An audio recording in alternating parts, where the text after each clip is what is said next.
이설은 서울의 거리를 헤매는 이름 없는 그림자 중 하나였다. 낡고해진 재킷 쓴 비에 젖어 몸에 착 달라붙었고 구멍난 운동화는 차가운 아스팔트의 냉기를 그대로 전했다. 지하철역 구석. 사람들 눈에 띄지 않는 곳에 웅크리고 앉아 그녀는 흐릿한 시선으로 스쳐 지나가는 인파를 응시했다. 그들은 모두 목적지가 있었고 따뜻한 집이 있었으며 아마도 뜨거운 저녁 식사가 기다리고 있을 터였다. 이설에게는 그런 사치스러운 생각조차 허락되지 않았다. 그녀의 세상은 온통 회색빛이었다. 낡은 시계의 규칙적인 초침소리만이 텅 빈 역사를 채웠고 멀리서 들려오는 행상인의 외침조차 공허하게 울렸다. 그녀의 손에는 겨우 주머니에서 찾아낸 마른 빵 조각이 쥐어 있었다. 이미 딱딱하게 굳어버린 빵은 목으로 넘기기조차 버거웠다. 그녀의 눈은 무심하게 지나가는 사람들의 발치에 머물렀다. 번쩍이는 구두, 깔끔한 운동화, 다양한 종류의 신발들이 그녀의 시야를 빠르게 스쳐 지나갔다. 마치 세상의 모든 빛과 색이 그녀를 비껴가는 듯했다. 이설은 입술을 꾹 다물었다. 배고픔은 이제 익숙한 감각이었지만 문득 찾아오는 쓸쓸함은 언제나 그녀를 아프게 했다. 그녀는 벽에 기대어 몸을 웅크렸다. 차가운 벽의 감촉이 그녀의 마른 등을 타고 올라왔다. 빗물이 후드득 떨어지는 소리가 귓가를 때렸지만 그녀는 이미 그런 소리에도 무감각해져 있었다. 그저 하루하루를 버티는 것만이 그녀의 유일한 목표였다. 갑자기 차가운 빗물 속에서 작은 생명체가 나타났다. 작고 하얀 강아지 한 마리가 젖은 몸을 덜덜 떨며 이설의 발치로 다가왔다. 겁에 질린 듯한 눈망울과 축 처진 귀는 당장이라도 울음을 터뜨릴 것만 같았다. 이설은 순간 멈칫했다. 그녀 자신도 굶주리고 있었지만 저 작은 생명체의 불쌍한 모습은 그녀의 마음을 흔들었다. 그녀는 망설임 없이 손에 든 마지막 빵 조각을 반으로 갈랐다. 그리고 작게 갈라진 조각을 강아지에게 내밀었다. 이리 와, 괜찮아. 그녀의 목소리는 갈라져 있었지만 부드러움이 배어 있었다. 강아지는 처음에는 경계하는 듯 뒷걸음질 쳤지만 이설의 온화한 눈빛을 보고 천천히 다가와 빵 조각을 받아먹었다. 작은 혀로 빵 부스러기를 핥는 모습은 왠지 모르게 이설의 마음을 따뜻하게 만들었다. 그녀는 젖은 손으로 강아지의 머리를 조심스럽게 쓰다듬었다. 강아지는 그녀의 손길에 몸을 비비며 꼬리를 흔들었다. 그 작은 행동 하나하나가 이설에게는 큰 위안이 되었다. 강아지의 머리를 쓰다듬던 그녀의 소매가 살짝 위로 올라갔다. 그리고 그 순간 그녀의 왼쪽 손목에 흐릿하게 새겨진 작은 별 모양의 흉터가 드러났다. 이설은 무심코 그 흉터에 손가락을 가져다 댔다. 어린 시절의 희미한 기억 속에서 이 흉터는 뭔가 중요한 것을 암시하는 듯 했지만 그녀는 도무지 그것이 무엇인지 알 수 없었다. 그저 어렴풋한 불안감과 함께 익숙한 감각만이 손끝으로 전해질 뿐이었다. 그녀는 고개를 저었다. 어차피 과거는 과거일 뿐. 지금 그녀에게 중요한 것은 오늘 밤을 어떻게 보내느냐였다. 그녀는 강아지를 품에 안고 다시 몸을 웅크렸다. 비가 그치기를 바라면서, 그리고 또 다른 하루가 무사히 지나가기를 바라면서. 밤은 깊어가고 도시는 여전히 무심하게 흘러갔다. 그날 밤 이후로도 이설의 삶은 크게 변하지 않았다. 여전히 폐지를 줍고 때로는 식당에서 설거지 아르바이트를 하며 하루를 버텼다. 그녀의 유일한 친구는 그녀가 이름을 지어준 별이었다. 손목의 별 모양, 흉터에서 따온 이름이었다. 별이는 항상 이설의 뒤를 졸졸 따라다녔고 이설에게는 별이의 존재 자체가 큰 위안이었다. 별이가 옆에 있을 때면 그녀는 덜 외로웠고 덜 지쳤다. 어느 날 오후 이설은 강남의 한 고급 주택가에서 폐지를 줍고 있었다. 햇살은 따뜻했지만 그녀의 마음은 여전히 차가웠다. 이곳의 사람들은 그녀와는 전혀 다른 세상에 살고 있었다. 반짝이는 자동차, 높은 담장 뒤에 숨겨진 웅장한 저택들. 그녀는 그저 그들의 자녀물이라도 주어 생계를 이어갈 뿐이었다. 그때였다. 어디선가 날카로운 비명소리가 들려왔다. 안 돼, 싫어 놓으란 말이야. 비명소리는 찢어질 듯 날카로웠고 어린아이의 목소리였다. 이설은 반사적으로 소리가 나는 쪽으로 고개를 돌렸다. 한 소녀가 보였다.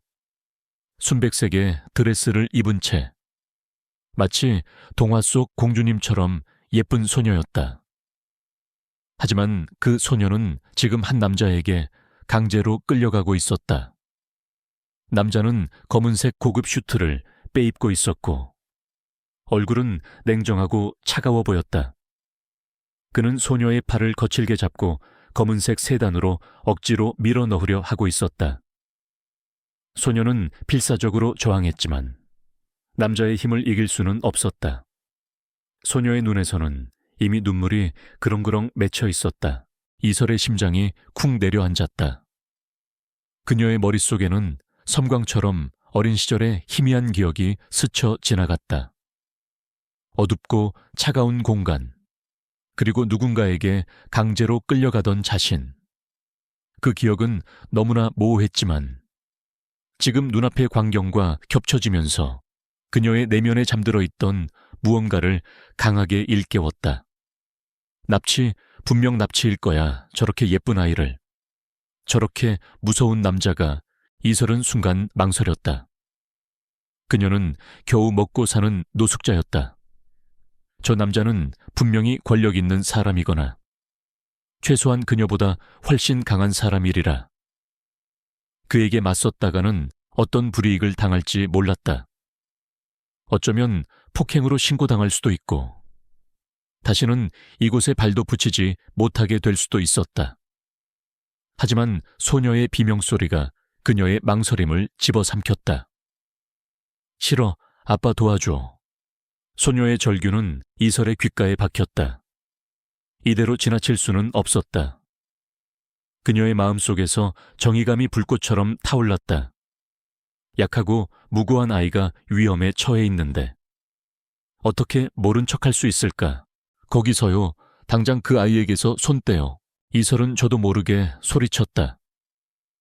그녀의 목소리는 폐지를 주어 생긴 거친 목소리였지만 그 안에는 강한 의지가 담겨 있었다. 남자는 이설의 외침에 잠시 멈칫하며 뒤를 돌아봤다. 그의 눈에는 짜증과 불쾌함이 가득했다. 이설은 남자의 시선을 피하지 않고 똑바로 응시했다. 소녀는 남자의 소나귀에서 벗어나려 몸부림치고 있었다. 이설은 더 이상 지체할 수 없다고 판단했다.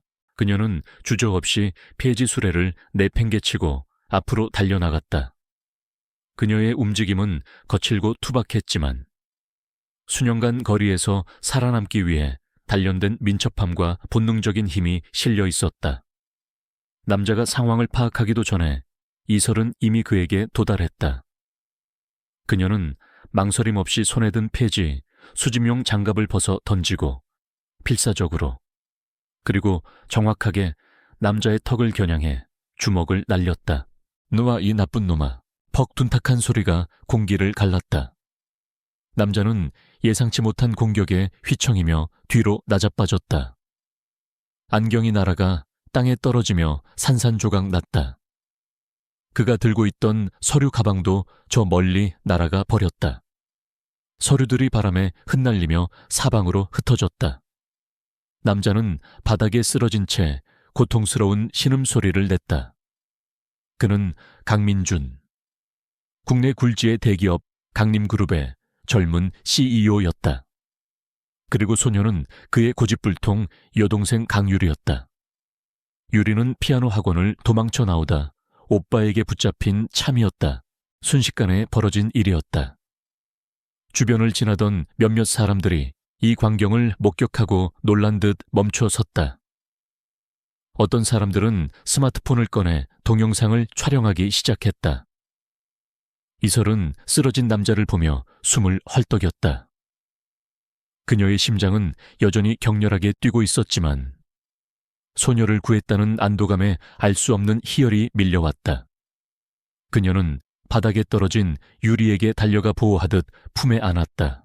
아가씨, 괜찮아, 내가 지켜줄게. 저 사람은 이제 못 건드릴 거야. 유리는 이설의 품에 안겨 처음에는 낯선 이의 거친 품에 당황했지만 이내 그녀의 따뜻한 손길에 안도하며 고개를 끄덕였다. 그녀의 작은 손이 이설의 낡은 옷자락을 꼭 붙잡았다. 이설은 자신이 방금 무슨 짓을 저질렀는지 제대로 인식하지 못했다. 그녀의 눈에는 오직 공포에 질린 소녀의 모습만이 가득했다. 그녀는 이제 더 이상 이전의 삶으로 돌아갈 수 없게 되었다. 한 재벌 총수를 폭행한 노숙자 여성이라는 낙인이 그녀에게 찍히는 순간이었다. 세상은 순식간에 혼란 속으로 빠져들었다.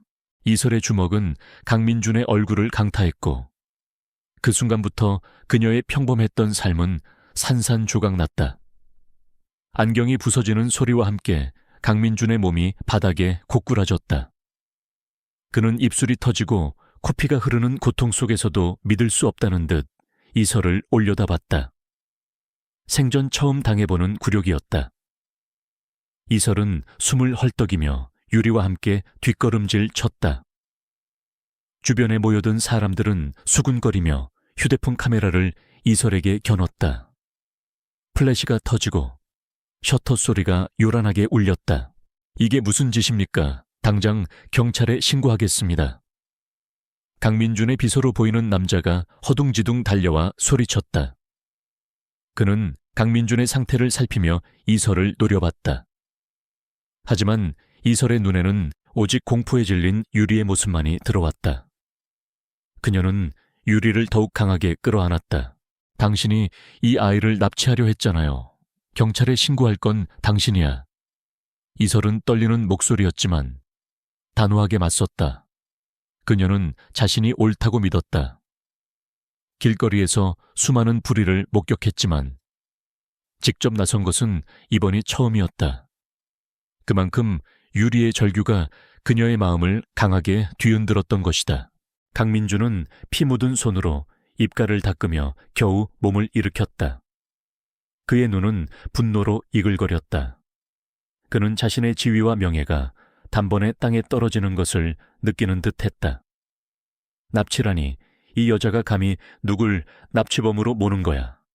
그는 소리쳤지만 이미 상황은 그의 통제를 벗어나 있었다. 그때 유리가 이설의 품에서 고개를 들었다. 그녀의 눈은 여전히 붉게 충혈되어 있었지만 이설을 올려다보는 눈빛에는 호기심과 함께 알 수 없는 감사의 빛이 서려 있었다. 아줌마, 아니, 언니, 고마워요. 유리의 작은 목소리는 이설의 귓가에 속삭이듯 들려왔다. 이설은 유리의 머리를 쓰다듬었다. 그녀의 투박한 손길에도 유리는 따뜻함을 느꼈다. 잠시 후 강민준의 개인 경호원인 김민지가 도착했다. 그녀는 늘씬한 몸매에 날카로운 눈빛을 가진 베테랑 경호원이었다. 김민지는 순식간에 상황을 파악하고 강민준에게 다가갔다. 대표님, 괜찮으십니까? 그녀는 강민준의 얼굴을 살피며 이설과 유리를 번갈아 봤다. 그녀의 시선은 이설의 초라한 행색과 대비되는 결연한 눈빛에 잠시 머물렀다. 이설의 주먹 한 방에 쓰러진 강민준의 모습도 그녀에게는 충격이었다. 강민준은 분노의 찬 목소리로 김민지에게 지시했다. 저 여자 당장 끌어내. 그리고 이 모든 상황을 촬영한 사람들의 영상 다 삭제해. 내 명예를 더 이상 땅에 떨어뜨릴 순 없어. 김민지는 이설에게 다가갔다. 그녀의 표정은 읽을 수 없었지만 왠지 모르게 적대감은 느껴지지 않았다. 아가씨, 대표님은 이 아이의 오빠이십니다. 오해가 있으신 것 같습니다. 김민지는 최대한 차분하게 말했다. 하지만 이설은 여전히 경계를 풀지 않았다. 오빠라고요? 오빠가 동생을 그렇게 거칠게 다룹니까? 애가 저렇게 무서워하는데 강민주는 김민지의 말을 끊고 다시 소리쳤다. 당장 끌어내지 못해 내가 어떤 사람인지 몰라서 이러는 거야. 이설은 강민준의 고압적인 태도에 더욱 반발심이 들었다. 그녀는 유리를 자신의 등 뒤로 숨기며 김민지를 노려봤다. 김민지는 이설의 눈빛에서 물러서지 않는 강한 의지를 읽었다. 그녀는 본능적으로 이 여자가 단순한 노숙자가 아니라는 것을 직감했다. 김민지는 이설에게 손을 뻘미뒀다. 이설은 김민지의 손이 자신을 잡으려는 순간 순식간에 몸을 비틀어 피했다. 그리고 김민지의 손목을 잡아챈 뒤 마치 무술을 하듯 부드럽게 그녀의 손가락을 꺾으려 했다. 김민지는 당황하여 재빨리 손을 빼냈다. 이설의 움직임은 너무나 자연스러웠고 예상치 못하게 빨랐다. 그녀는 분명 정식으로 무술을 배운 적은 없었지만 거리에서의 싸움과 생존을 위한 본능적인 움직임이 그녀의 몸에 배어 있었다. 이설은 이 능력이 어디서 왔는지 알 수 없었지만 위기의 순간마다 그것은 그녀를 지켜주었다. 김민지는 놀란 표정으로 이설을 바라봤다. 그녀의 눈에는 감탄과 함께 당황스러움이 스쳤다. 저 작은 몸에서 어떻게 저런 힘과 순발력이 나올까? 김민지는 순간적으로 이설의 손목에 있는 희미한 별 모양 흉터를 발견했다. 왠지 모르게 익숙한 느낌이었지만 지금은 그것에 대해 생각할 겨를이 없었다. 강민주는 이설의 저항에 더욱 격분했다. 이런 당장 이 여자를 잡아서 경찰서로 넘겨 그리고 내 변호사를 불러. 그의 목소리는 분노로 떨렸다. 그때 누군가가 소리쳤다. 강민준 대표. 자매를 납치하려다 노숙자 여성에게 제압당하다. 이설은 고개를 돌렸다. 어느새 주변에 더 많은 사람들이 모여들었고 모두 휴대폰을 들고 상황을 촬영하고 있었다. 온라인 커뮤니티에는 이미 강남 CEO 납치 사건이라는 이름으로 영상이 퍼지고 있었다. 이설이 강민준을 때려 눕히는 장면이 고스란히 담겨 있었다. 사람들은 이설을 정의의 노숙자, 시골 소녀를 구한 영웅이라 부르며 열광했다. 반면 강민준은 악덕 CEO, 가족까지 학대하는 파렴치한으로 낙인 찍혔다. 강민준은 이 상황을 믿을 수 없었다. 그의 명예는 한순간에 바닥으로 떨어지고 있었다. 그의 변호사와 홍보팀은 이미 비상이 걸렸을 터였다. 그는 이설을 향해 살기 어린 눈빛을 보냈다. 이 여자, 너 때문에 내 인생이 망가지는 걸 지켜봐야 할 거야. 그의 협박에도 이설은 눈 하나 깜빡하지 않았다. 그녀는 유리의 손을 꼭 잡고 주저없이 강민준을 응시했다. 누가 누굴 망가뜨릴지는 두고 봐야겠죠. 이설의 단호한 한마디는 강민준의 귓가에 맹렬하게 박혔다. 그는 이를 악물었다. 그는 이설이 어떤 대가를 치르더라도 반드시 자신에게 사과하고 자신의 명예를 회복시켜야 한다고 생각했다. 이설에게는 이제 도망칠 곳이 없었다.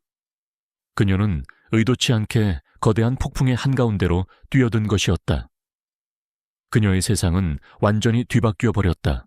강민주는 분노에 휩싸여 곧바로 비서실과 법무팀을 소집했다. 그의 얼굴은 멍투성이었고 부서진 안경은 그의 심경을 그대로 대변하는 듯했다. 당장 그 여자를 찾아내. 내 변호사들이 모든 수단을 동원해서라도 그녀에게 이 사건의 책임을 물을 것이다. 내 명예가 땅에 떨어지는 꼴은 못 봐. 그는 격앙된 목소리로 말했다. 그의 비서는 쩔쩔매며 고개를 끄덕였고 법무팀장은 즉시 관련 법률 검토에 들어갔다. 강민준에게 이설은 단순한 노숙자가 아니었다. 그녀는 자신의 완벽한 삶의 균열을 낸 절대 용서할 수 없는 불청객이었다. 그날 밤 이설은 강변의 한적한 공원 벤치에 앉아 있었다. 별이는 그녀의 품에서 곤히 잠들어 있었다. 낮에 벌어진 일들이 꿈인지 현실인지 분간이 가지 않았다. 그녀의 손은 여전히 희미하게 떨리고 있었다. 자신이 감히 대기업 총수를 때려 눕히다니 상상조차 해본 적 없는 일이었다. 하지만 유리의 겁에 질린 눈망울이 떠오르자 그녀는 자신이 한 행동을 후회하지 않았다. 그래도 불안감은 떨칠 수 없었다. 내일부터 그녀의 삶은 어떻게 될까? 언론의 관심은 그녀에게 큰 부담으로 다가왔다. 다음 날 아침 이설은 지하철역 구석에서 폐지를 정리하다가 난생 처음 보는 광경을 마주했다. 갱스터 영화에서나 나올 법한 검은색 세단이 그녀 앞에 멈춰 섰다. 차 문이 열리고 늘씬한 몸매에 선글라스를 낀 김민지가 걸어 나왔다. 그녀의 뒤에는 건장한 체격의 남자 경호원 2명이 따르고 있었다. 이설은 본능적으로 경계심을 드러냈다. 이설 씨 되십니까? 김민지는 선글라스를 벗으며 물었다. 그녀의 눈은 날카로웠지만 왠지 모르게 동정심이 섞여 있는 듯했다. 이설은 아무 말 없이 그녀를 응시했다. 강민준 대표님께서 할 말이 있다고 하십니다. 정중히 모셔오라고 하셨습니다. 김민지가 말했다. 그녀의 목소리는 단호했지만 위협적이지는 않았다. 이설은 잠시 망설였다. 도망칠 수도 있었지만 언젠가는 부딪혀야 할 일이라는 것을 알고 있었다. 그녀는 폐지 수레를 벽에 기대 세우고 별이를 품에 안았다. 어디로 가야 하는데요? 회사로 모시겠습니다. 김민지는 그녀를 차로 안내했다. 이설은 태어나서 처음으로 이런 고급차에 타봤다. 시트는 부드러웠고 차 안에는 조용했다. 그녀는 창밖으로 스쳐 지나가는 서울의 풍경을 바라봤다. 화려한 빌딩 숲과 대비되는 자신의 초라한 모습이 새삼 느껴졌다. 강민준의 집무실은 최상층에 위치해 있었다. 통유리창 너머로 서울 시내가 한눈에 내려다 보이는 호화로운 공간이었다. 이설은 압도감에 주눅이 들었다. 그녀가 감히 상상조차 할 수 없었던 세상이었다. 강민준은 책상에 앉아 그녀를 싸늘하게 노려봤다. 그의 얼굴은 어제보다 더 멍들었고 코에는 반창고가 붙어 있었다. 그의 눈빛은 여전히 분노로 가득했지만 그 안에는 알 수 없는 호기심과 함께 그녀를 향한 경계심이 스며들어 있었다. 앉아. 강민준이 턱짓으로 의자를 가리켰다. 이설은 천천히 의자에 앉았다. 별이는 그녀의 품에서 고개를 내밀고 낯선 환경에 불안한 듯 낑낑거렸다. 어제 일에 대해 할 말 없나? 강민준이 차가운 목소리로 물었다. 이설은 고개를 들고 그를 똑바로 응시했다. 전 제가 할 일을 했을 뿐이에요. 그 아이가 납치당하고 있다고 생각했어요. 강민준은 코웃음을 쳤다. 납치, 그 아이는 내 여동생이야. 그리고 난 그저 버릇없는 동생을 집으로 데려가려던 참이었어. 그럼 더 나쁜 거네요. 오빠라는 사람이 동생을 그렇게 거칠게 다룹니까? 이설은 지지 않고 맞받아쳤다. 그녀의 목소리에는 어제와 같은 단호함이 묻어 있었다. 강민준은 할 말을 잃었다. 이설의 말은 그의 핵심을 찔렀다. 사실 그는 유리를 너무 엄하게 다루는 편이었다. 강압적인 방식으로 유리를 통제하려 했고 그것이 어제의 오해를 불러일으킨 근본적인 원인이었다. 어찌됐든 당신은 내 얼굴에 상처를 입혔고 내 회사의 명예를 실추시켰어. 당신의 행동 때문에 지금 내 회사는 주가가 폭락하고 있다고. 그리고 당신이 부순 내 안경과 서류 가방. 그 안에 있던 서류들은 전부 다 최고급이야. 당신이 감당할 수 없는 금액일 거라고.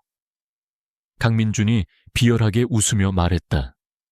그는 이설이 이 모든 것에 대한 책임을 지고 빌기를 바랐다. 돈이 없어요. 이설은 솔직하게 말했다. 제가 감당할 수 없는 금액이라면 어쩔 수 없네요. 그녀의 표정에는 체념이 섞여 있었다. 그녀는 이미 가장 낮은 곳에 있었기에 더 이상 잃을 것도 없다는 듯 했다. 강민주는 이설의 반응에 당황했다. 예상했던 반응이 아니었다. 그는 그녀가 두려움에 떨며 무릎 꿇고 빌 것이라고 생각했다. 하지만 이설은 오히려 당당했다. 그녀의 눈빛에는 그 어떤 거짓도, 꾸밈도 없었다. 당신 정말 흥미롭군. 강민준이 나직이 말했다. 그는 자신의 인생에서 이렇게 예측 불가능한 사람을 만난 적이 없었다. 그때 유리가 문을 열고 불쑥 들어왔다. 오빠 이 언니 괴롭히지 마. 유리는 이설에게 달려와 그녀의 옆에 섰다. 유리의 눈은 강민준을 향해 원망을 담고 있었다. 유리 너 여기 있으면 안 돼. 강민준이 소리쳤다. 이 언니는 내 생명의 은인이야. 언니는 아무 잘못 없어. 오빠가 나빴어. 유리는 강민준에게 달려들어 그의 팔을 때렸다. 강민준은 유리의 행동에 더욱 당황했다. 유리가 이렇게까지 자신을 거부하고 이설을 따를 줄은 몰랐다. 그는 유리의 행동에서 이설의 특별함을 다시 한번 깨달았다. 유리는 평소에 누구에게도 마음을 잘 열지 않는 아이였다. 그런데 이설에게는 단숨에 마음을 열었다. 유리는 이설의 손목에 있는 별 모양 흉터를 발견했다. 언니, 이거 뭐야, 예쁘다. 유리가 손가락으로 흉터를 가리켰다. 이설은 무심코 손목을 감쌌다. 어렸을 때 생긴 거야. 나도 잘 몰라. 그때 김민지가 유리를 데리고 나가려 하자 강민준이 손짓으로 제지했다. 그는 이설의 손목에 있는 흉터를 유심히 봤다.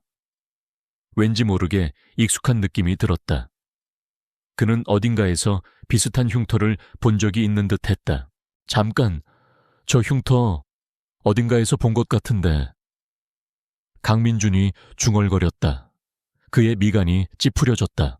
이설은 강민준의 시선에 당황했다.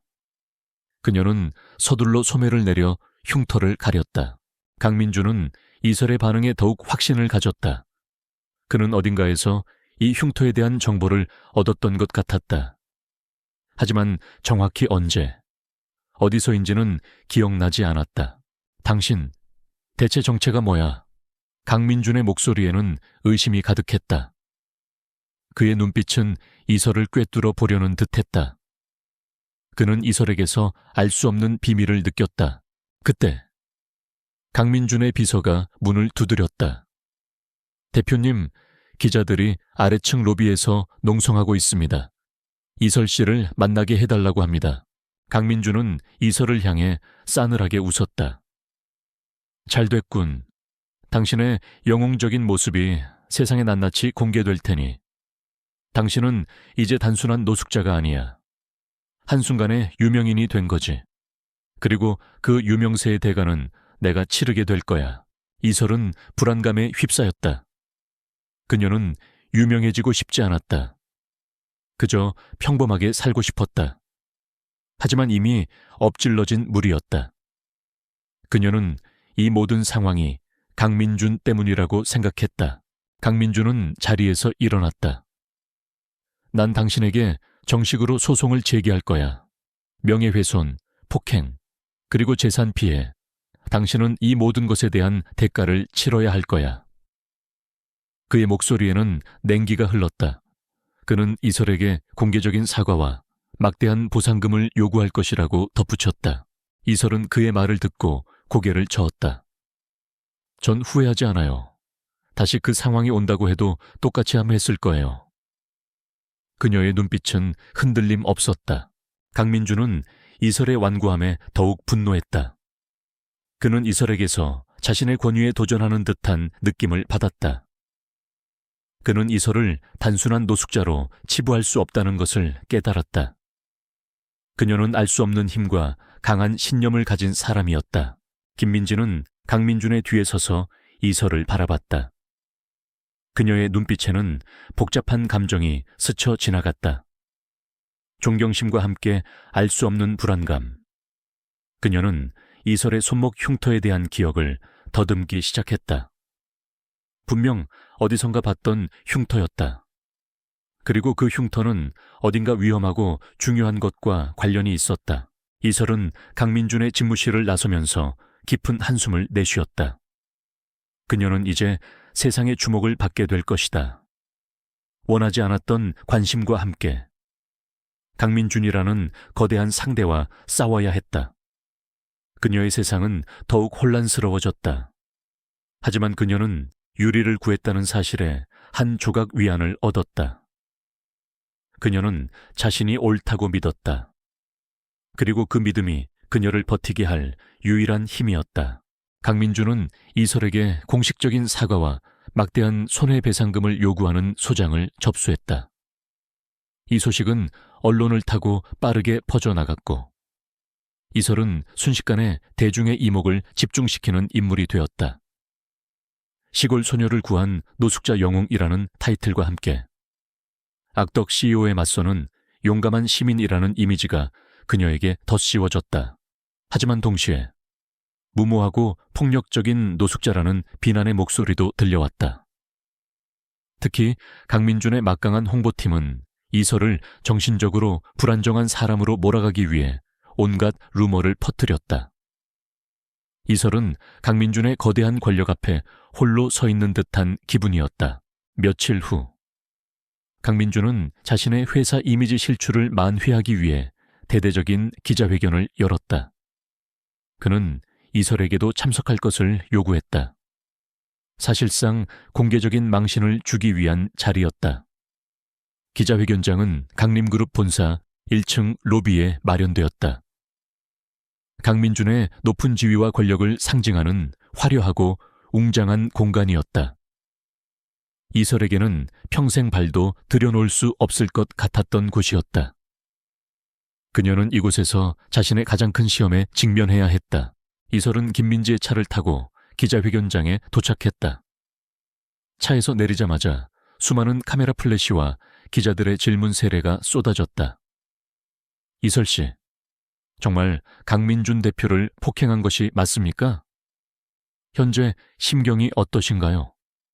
강민준 대표의 주장에 대해 어떻게 생각하십니까?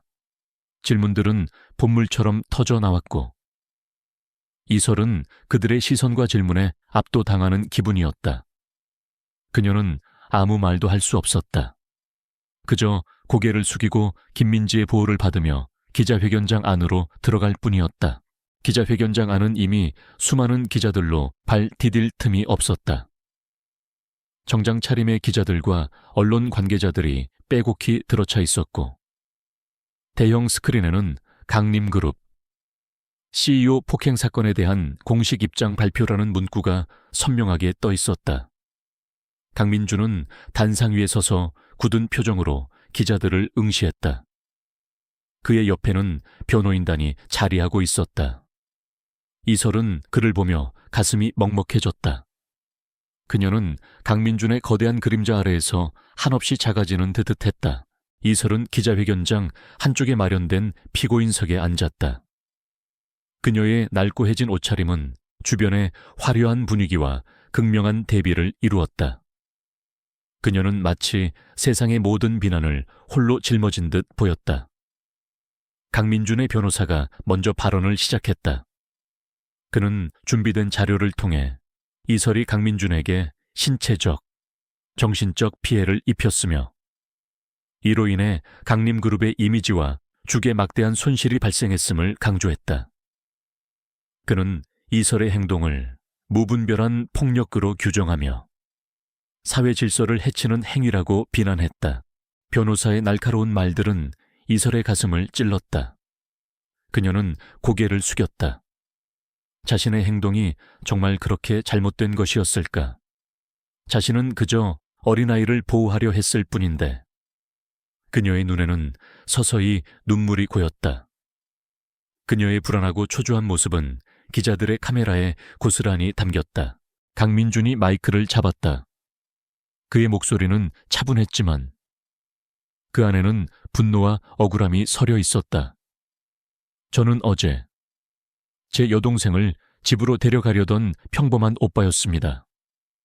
하지만 한 무분별한 여성의 폭력으로 인해 저는 물론이고 저희 강림그룹의 명예가 심각하게 실추되었습니다. 저는 이 자리에서 그 여성의 공개적인 사과와 정당한 보상을 요구합니다. 법적인 책임을 물을 것입니다. 그의 말에 기자들의 플래시가 더욱 맹렬하게 터졌다. 강민준은 이설을 쏘아보며 마무리 발언을 했다. 저는 이 모든 상황을 법의 심판에 맡길 것입니다. 부디 정의가 실현되기를 바랍니다. 이제 이설이 발언할 차례였다. 그녀의 변호사는 국선 변호사였고 강민준의 변호사만큼 능숙하지 못했다. 그녀는 이설에게 그냥 죄송하다고 하고 넘어가자고 조언했다. 하지만 이설은 그럴 수 없었다. 그녀는 자신의 신념을 포기할 수 없었다. 그녀는 천천히 자리에서 일어나 단상 위로 걸어갔다. 그녀의 발걸음은 무거웠지만 그녀의 눈빛은 흔들림 없었다. 수많은 기자들의 시선이 그녀에게 집중되었다. 카메라 렌즈들이 그녀를 향해 번뜩였다. 그녀의 옆에 서 있던 국선 변호사는 불안한 듯 이설의 팔을 살짝 잡아 끌었다. 이설 씨, 그냥 간단하게 사과하고 내려오는 게 좋습니다. 괜히 더 큰 문제를 만들 필요는 없어요. 하지만 이설은 변호사의 말을 무시하고 마이크를 잡았다. 그녀의 심장이 빠르게 뛰었다. 그녀의 목소리는 처음에는 떨렸지만 이내 힘을 얻었다. 저는 강민준 대표님을 폭행한 것에 대해 사과하지 않을 겁니다. 장내가 술렁였다. 기자들이 술렁거렸다. 강민준의 얼굴은 분노로 붉게 달아올랐다. 그의 변호사는 경악한 표정으로 이설을 바라봤다. 저는 그날 한 아이가 위험에 처했다고 생각했습니다. 그 아이의 눈빛에서 저는 과거의 저를 보았습니다. 아무도 도와주지 않았던, 혼자서 두려움에 떨던 저를 보았습니다. 이설의 목소리가 점차 커졌다. 그래서 저는 행동했습니다. 저는 제가 옳다고 믿었고 지금도 그렇습니다. 설령 그분이 그 아이의 오빠였다고 하더라도 동생을 그렇게 거칠게 다루는 것은 잘못된 것입니다. 폭력은 정당화될 수 없습니다. 그녀의 말은 거침없었다. 그녀는 그날 유리가 얼마나 겁에 질려 있었는지, 자신의 눈에 비친 강민준의 모습이 얼마나 위협적이었는지 진심을 다해 설명했다. 그녀는 자신의 상황, 노숙자로서의 삶에 대해서도 솔직하게 털어놓았다. 저는 가진 것이 아무것도 없는 사람입니다. 잃을 것도 없습니다. 하지만 저는 제가 믿는 것을 지킬 것입니다. 저는 약자를 외면하지 않을 것입니다. 그때 강민준의 홍보팀장이 강민준에게 다가가 귀에 속삭였다. 대표님, 시간을 너무 끌면 좋지 않습니다. 저 여자, 기자회견을 자기 연설의 장으로 만들고 있습니다. 강민준은 초조한 듯 손목시계를 바라봤다. 그의 시간은 한정되어 있었다. 이설의 발언이 길어질수록 그녀의 이야기에 공감하는 여론이 형성될 위험이 있었다. 그는 마이크를 잡아채려 했다. 시간을 더 끌면 안 됩니다. 강민준의 변호사가 나섰다. 이설 씨, 발언은 여기까지입니다. 더 이상 혼란을 야기하지 마십시오. 이설은 변호사의 말을 무시하고 강민준을 똑바로 응시했다. 저는 두렵지 않습니다. 제가 옳다고 믿으니까요. 저는 이 자리에 계신 모든 분들께 묻고 싶습니다. 만약 당신들의 눈앞에서 한 아이가 위험에 처해 있다면 과연 당신들은 어떻게 하시겠습니까? 그녀는 단호하게 질문을 던졌다. 장내에는 잠시 정적이 흘렀다. 기자들은 펜을 든 채 이설을 바라봤다. 그녀의 진심 어린 호소에 일부 기자들은 동요하는 듯 했다. 강민주는 이설의 예상치 못한 방역에 당황했다. 그는 자신의 계획이 틀어지고 있음을 직감했다. 이설의 발언은 단순한 반박이 아니라 그의 명예를 다시 한번 깎아내리는 효과를 가져왔다. 김민지는 저 뒤에서 이설을 지켜보고 있었다. 그녀는 이설의 용기와 진심에 감탄했다. 이설의 말이 단순한 변명이 아니라는 것을 그녀는 알고 있었다. 그녀는 이설이 어떤 힘든 상황에서도 자신의 신념을 굽히지 않는다는 것을 깨달았다. 김민지는 왠지 모르게 이설을 돕고 싶다는 충동을 느꼈다. 강민주는 더 이상 이설의 말을 들을 수 없다는 듯 비서에게 손짓했다. 당장 이 기자회견을 중단시켜 그리고 저 여자를 끌어내. 그의 목소리는 격앙되어 있었다.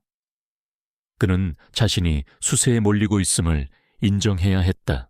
그의 이미지 회복을 위한 기자회견은 오히려 이설에게 영웅의 이미지를 더욱 공고히 하는 자리가 되어버렸다.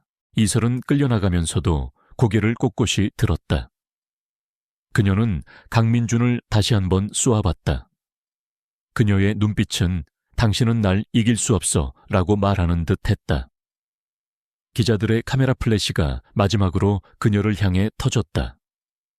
이설은 강림그룹 본사를 나서면서 자신이 또 다른 폭풍의 눈으로 들어가고 있음을 직감했다.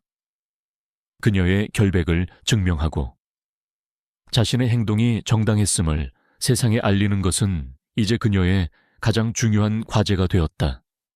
그녀는 혼자였지만 그녀의 마음속에는 강한 불꽃이 타오르고 있었다.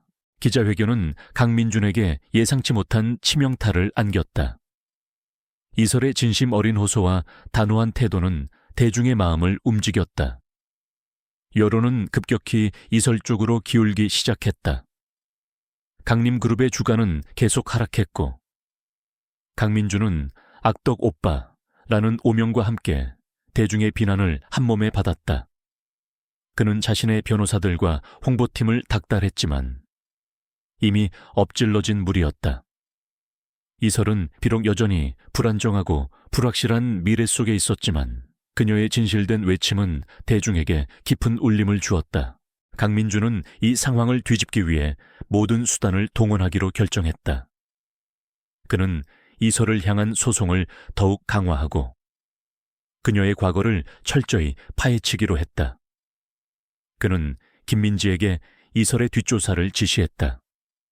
김민지는 탐탁지 않아 했지만 대표의 명령에 복종할 수밖에 없었다.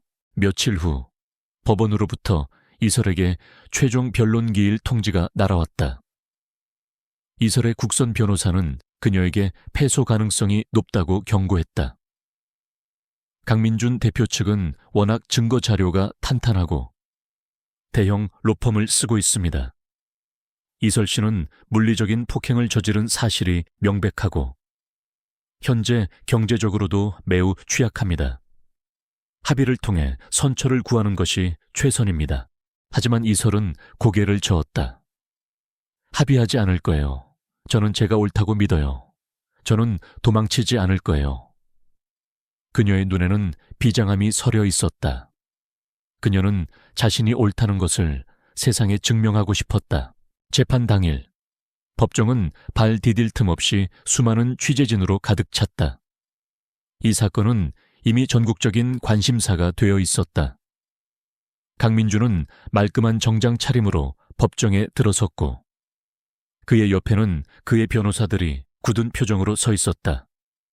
이설은 낡았지만 깨끗하게 다려입은 옷을 입고 피고인석에 앉았다.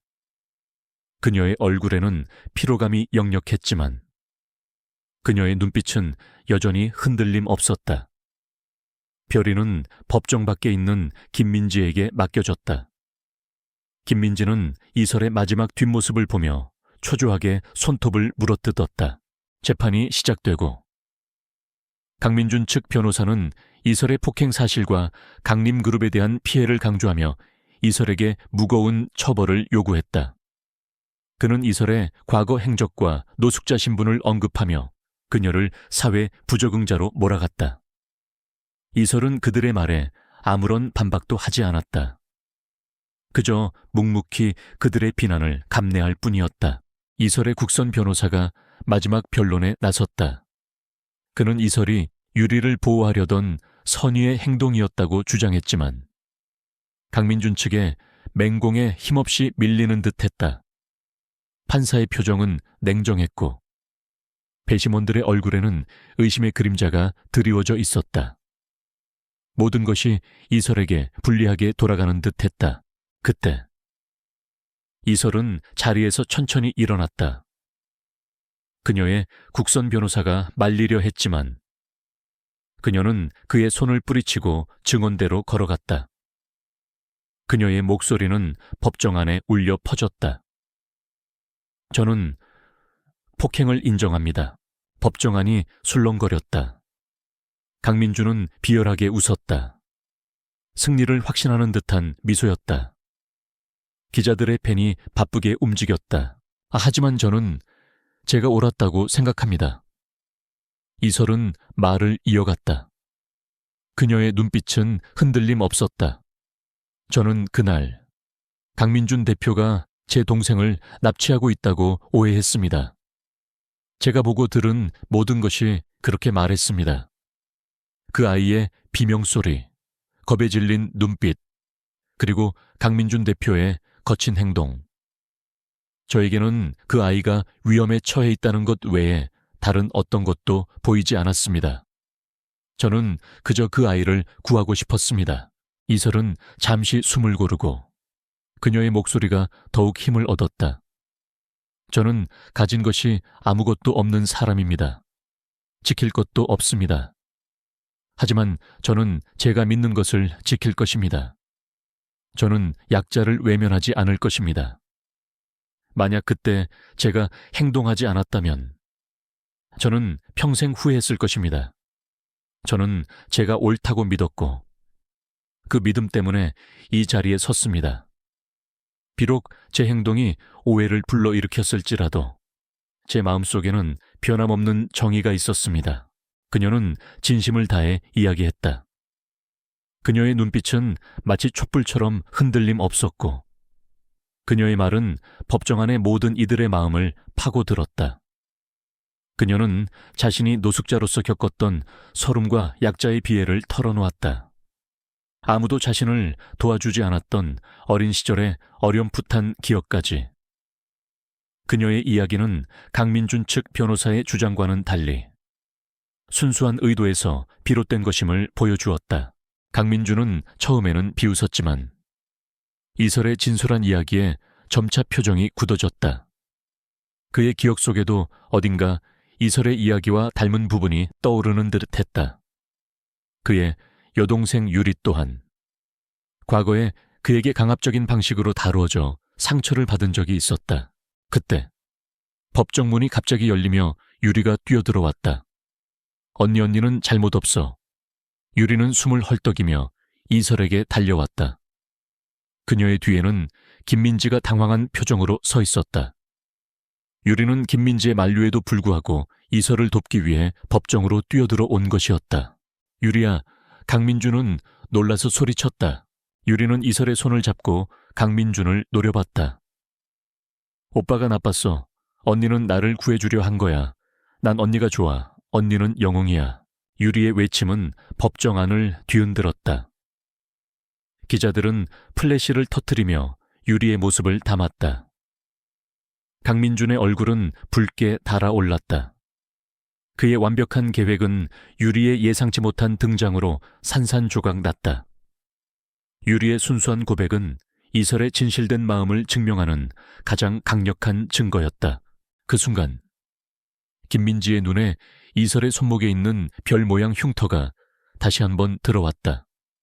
그녀는 그 흉터를 어디선가 본 기억이 있다는 것을 떠올렸다. 예전 강민준의 부모님이 유괴 사건에 연루되었던 어린아이를 후원했던 적이 있었다. 그 아이의 특징 중 하나가 별 모양 흉터였다. 김민지는 순간적으로 퍼즐 조각이 맞춰지는 듯한 섬뜩한 기시감을 느꼈다. 그녀는 황급히 가방에서 서류철을 꺼내 들었다. 그 안에는 오래된 사진 한 장이 있었다. 어린 시절의 이설과 강민준 남매가 함께 찍힌 사진. 그리고 이설의 손목에는 선명한 별 모양 흉터가 있었다. 김민지는 망설이지 않고 그 사진을 판사에게 내밀었다. 재판장님, 제가 중요한 증거를 발견했습니다. 법정안이 다시 술렁거렸다. 강민주는 김민지의 행동에 당황했다. 그는 김민지가 무엇을 하려는지 알 수 없었다. 김민지는 사진을 들어 올렸다.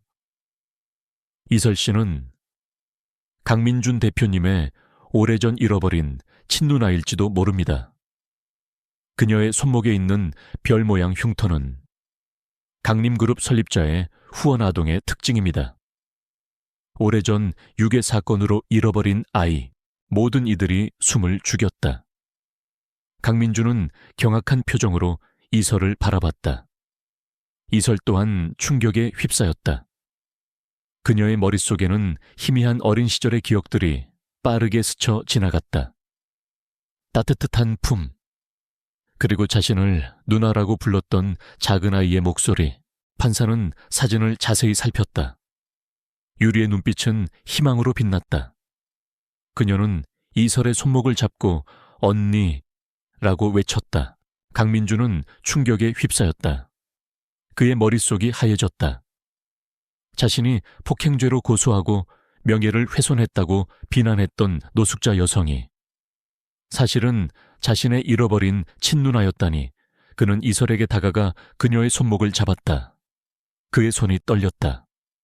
누나, 설마 정말 누나였어. 이설은 혼란스러운 눈빛으로 강민준을 바라봤다. 그녀의 눈에서 뜨거운 눈물이 흘러내렸다. 그녀는 잃어버렸던 가족의 따스함을 희미하게 느꼈다. 판사는 잠시 휴정을 선언했다. 법정은 기자들의 질문과 카메라 플래시로 아수라장이 되었다. 강민주는 이설의 손을 놓지 않았다. 그는 그녀의 얼굴을 자세히 살폈다. 어렴풋이 남아있는 어린 시절의 모습이 떠오르는 듯했다. 그의 마음속에는 후회와 함께 알 수 없는 감격이 밀려왔다. 이설의 용기 있는 진실 고백, 유리의 순수한 증언, 그리고 김민지의 결정적인 증거 제출은 이설을 완벽하게 명예 회복시켰다. 그녀는 이제 단순한 노숙자가 아니었다. 그녀는 잃어버렸던 가족을 찾고 자신의 억울함을 벗은 진정한 영웅이었다. 강민주는 자신의 오만함과 무지로 인해 누나에게 깊은 상처를 주었다는 사실에 고통스러워했다. 그는 자신이 저지른 모든 잘못을 인정해야 했다.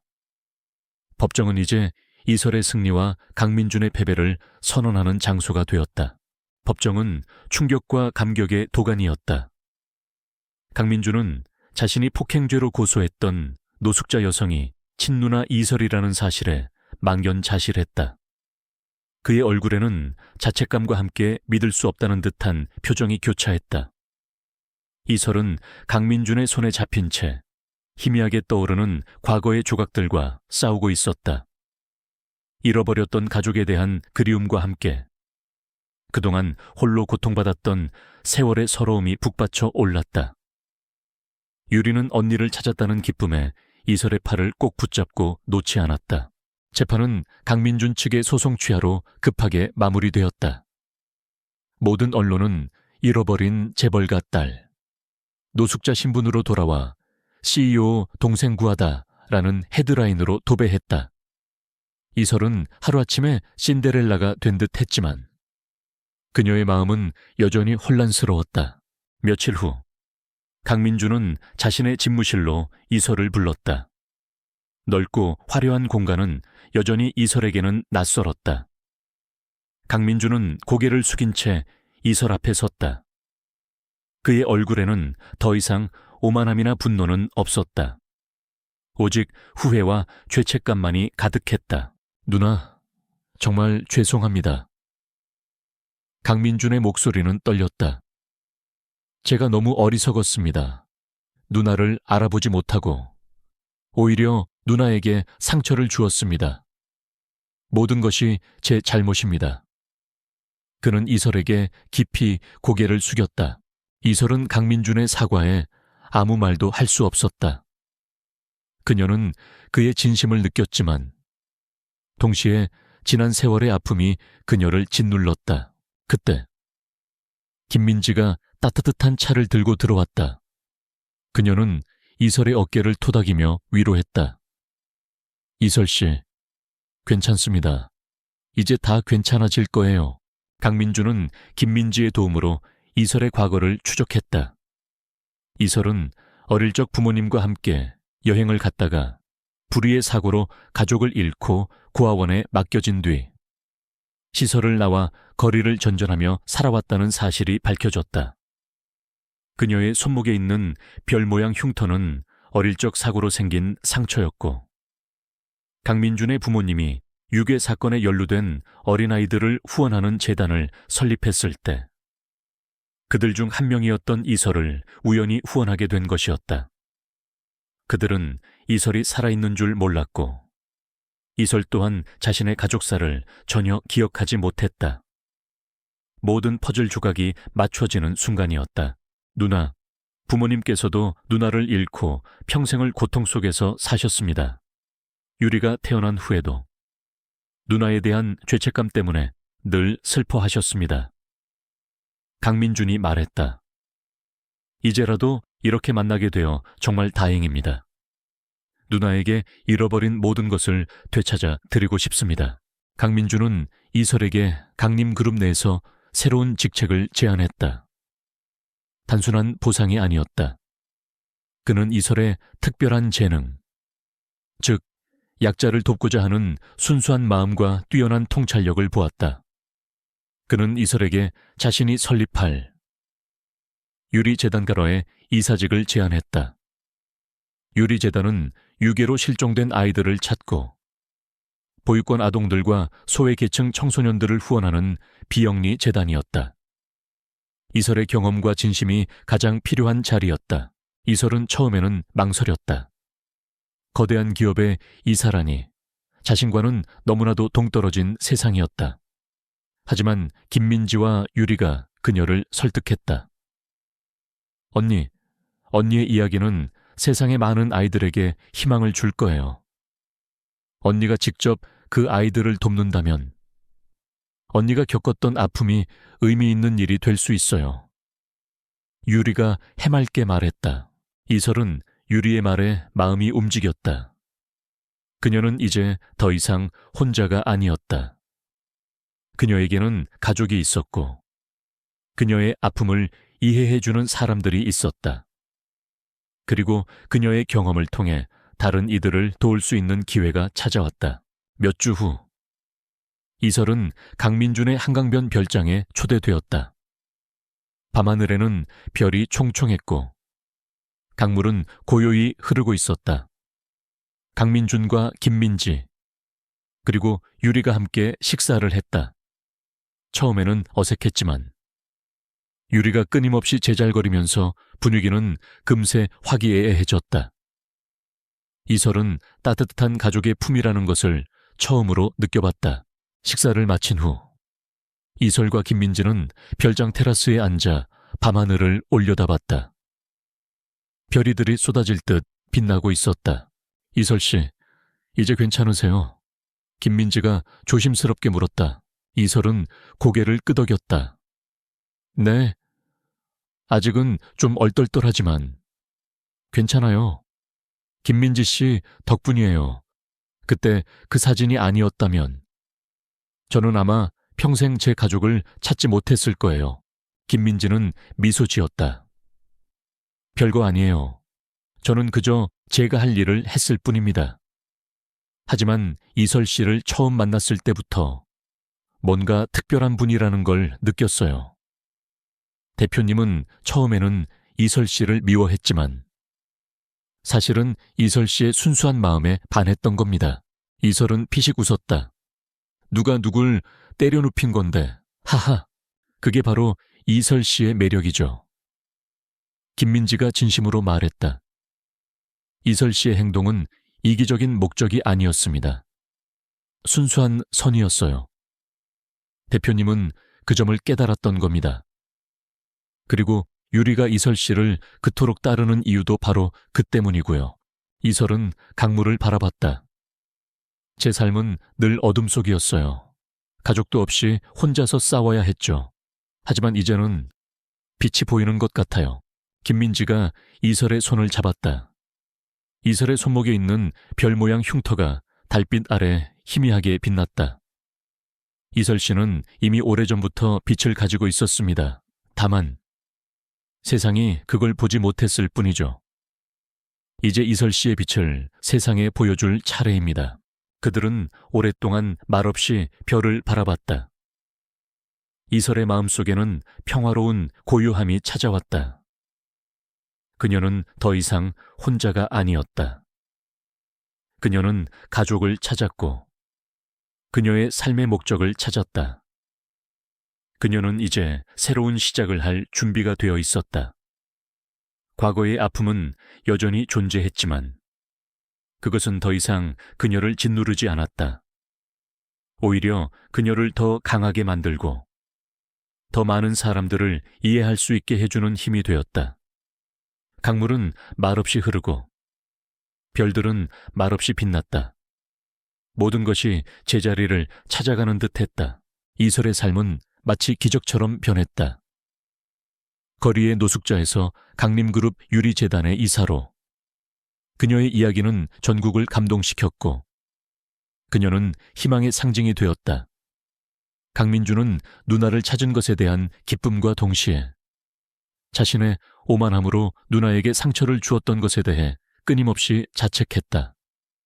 그는 이설에게 회사 지분과 함께 강남의 고급 아파트를 선물하려 했지만 이설은 모든 것을 거절했다. 돈은 필요 없어요. 저에게는 유리재단에서 일할 기회만으로도 충분해요. 이설은 단호하게 말했다. 제가 정말 원하는 건 제가 겪었던 어려움을 다른 아이들이 겪지 않도록 돕는 거예요. 그리고 세상의 모든 유리가 밝게 웃을 수 있도록 돕는 거예요. 강민주는 이설의 진심에 더욱 감탄했다. 그는 이설을 진정으로 존경하게 되었다. 강민주는 이설의 뜻을 따르기로 했다. 그는 유리재단에 막대한 기부금을 내고 이설이 재단의 모든 사업을 총괄할 수 있도록 전폭적인 지원을 아끼지 않았다. 김민지 또한 이설의 든든한 조력자가 되어 재단 운영을 도왔다. 2년 후 이설은 유리재단의 총괄이사로서 바쁜 나날을 보내고 있었다. 그녀는 더 이상 낡은 옷을 입은 초라한 모습이 아니었다. 단정하고 세련된 정장을 입은 그녀는 여전히 소박하고 겸손했지만 그녀의 눈빛에서는 강한 자신감과 따뜻한 인간미가 뿜어져 나왔다. 그녀는 이제 강림그룹의 중요한 일원이자 사회에 긍정적인 영향력을 행사하는 인물로 자리매김했다. 그녀의 가장 큰 기쁨은 아이들을 돕는 일이었다. 그녀는 직접 보육원을 방문하고 소외계층 아이들에게 멘토링 프로그램을 제공했다. 아이들은 그녀를 이설 선생님이라 부르며 따랐고 그녀의 이야기에 귀 기울였다. 그녀는 자신의 경험을 바탕으로 아이들에게 용기와 희망을 심어주었다. 어느 맑은 가을날 유리재단이 건립한 새로운 복합문화 센터 개관식이 열렸다. 센터는 폐교된 학교를 리모델링하여 만들었다. 아이들을 위한 도서관, 학습공간, 놀이공간, 그리고 예술 활동을 위한 스튜디오까지 갖춘 곳이었다. 개관식에는 수많은 언론과 각계각층의 인사들이 참석했다. 강민주는 흐뭇한 표정으로 이설을 바라봤다. 유리는 이설의 옆에 서서 환하게 웃고 있었다. 이설은 단상에 올라 마이크를 잡았다. 그녀의 목소리는 법정에서처럼 떨리지 않았다. 그녀는 침착하고 당당하게 연설을 시작했다. 이곳은 단순한 건물이 아닙니다. 이곳은 꿈을 잃어버린 아이들에게 다시 꿈을 심어주는 곳입니다. 이곳은 홀로 외로워하는 아이들에게 따뜻한 보금자리가 되어주는 곳입니다. 저는 이 센터가 제가 어린 시절 가졌던 작은 소망, 즉 혼자가 아니라는 느낌을 줄 수 있는 곳이 되기를 바랍니다. 그녀는 연설을 이어갔다. 저는 한때 모든 것을 잃고 길거리를 헤매는 사람이었습니다. 하지만 저는 운이 좋게도 다시 일어설 기회를 얻었습니다. 그리고 이제 저는 그 기회를 다른 사람들에게 나누어주고 싶습니다. 저는 이 센터를 통해 세상의 모든 아이들이 자신의 꿈을 펼치고 밝은 미래를 향해 나아갈 수 있도록 최선을 다할 것입니다. 연설이 끝나자 장내에는 우레와 같은 박수갈채가 쏟아졌다. 강민주는 진심으로 이설을 축하하며 그녀를 안아주었다. 유리는 이설의 품에 안겨 언니 최고라고 외쳤다. 이설은 센터 곳곳을 돌아다니며 아이들과 인사를 나눴다. 한 남자아이가 그녀에게 다가왔다. 그는 낡은 옷을 입고 있었지만 그의 눈빛은 총명했다. 선생님, 저도 선생님처럼 될 수 있을까요? 저는 작가가 되고 싶어요. 이설은 소년의 손을 잡고 따뜻하게 미소 지었다. 물론이지. 너는 무엇이든 될 수 있어. 중요한 건 절대 포기하지 않는 거야. 그리고 네가 가진 이야기를 세상에 들려주는 거야. 이설은 소년에게 새로 출판된 동화책 한 권을 선물했다. 그 책은 이설이 직접 쓴 그녀의 어린 시절 경험을 바탕으로 한 이야기였다.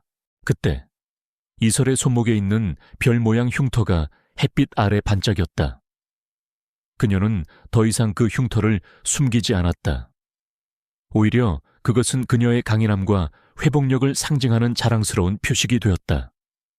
그녀는 이제 과거의 아픔을 극복하고 새로운 삶을 개척해 나가는 진정한 영웅이 되었다.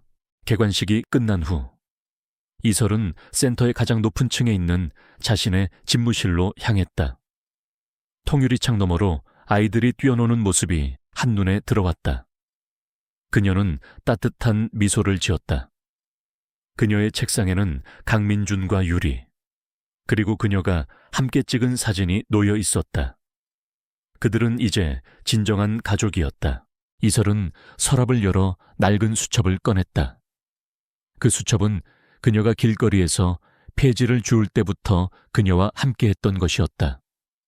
수첩 속에는 그녀가 만났던 사람들의 이야기, 그녀가 겪었던 어려움들, 그리고 그녀가 꿈꾸었던 작은 희망들이 빼곡히 적혀 있었다. 그녀는 오늘 만난 소년의 이름을 수첩에 기록했다.